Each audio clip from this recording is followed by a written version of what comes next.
MSSD BARM at your service. Assalamualaikum at magandang araw mga kabangsamoro. Bilang bahagi ng layunin ng Ministry of Social Services and Development na mapaunlad ang kabuhayan ng bawat bangsamoro, isinagawa ang ceremonial payout para sa mga benepisyaryo ng Sustainable Livelihood Program mula sa munisipyo ng Buldon, Maguindanao del Norte na ginanap sa Municipal Gymnasium ngayong October 16, 2025. Sa ginanap na ceremonial payout, umabot sa 249 benepisyaryo ang tumanggap ng 10,000 bawat isa bilang karagdagang puhunan sa kanilang mga umiiral na kabuhayan. Dumalo sa naturang aktibidad si Honorable Pahima Aratok Manalo Masurong, ang Municipal Mayor ng Buldon, Haja M.S. Ali RSW MTSW, ang Provincial Social Welfare Officer ng Maguindanao del Norte, si Ma'am Nafisa Pangandaman, ang Municipal Social Welfare Officer, kasama ang mga kinatawan mula sa SLP RPMO at SLP Maguindanao Team.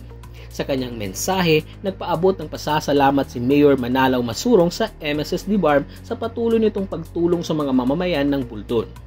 Hinihikayat din niya ang mga benepisyaryo na gamitin sa tama ang kanilang natanggap na tulong upang mas mapalago ang kanilang kabuhayan na maging daan tungo sa mas matatag na kinabukasan.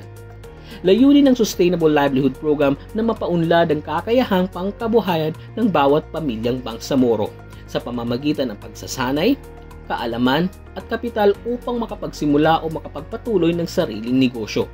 Para sa marami, ang naturang tulong ay hindi lamang pinansyal na suporta kundi isang panibagong pag-asa upang maitaguyod ang kanilang pamilya at muling buuin ang mga pangarap.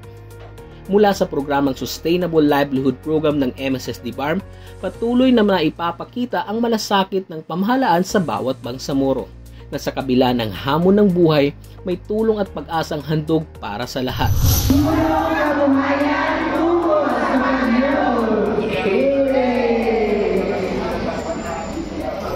Muli, ako po si Johan Paris O. Sapalon ng Sustainable Livelihood Program Communications Team ng Bangsamoro Muna, MSSD at your service.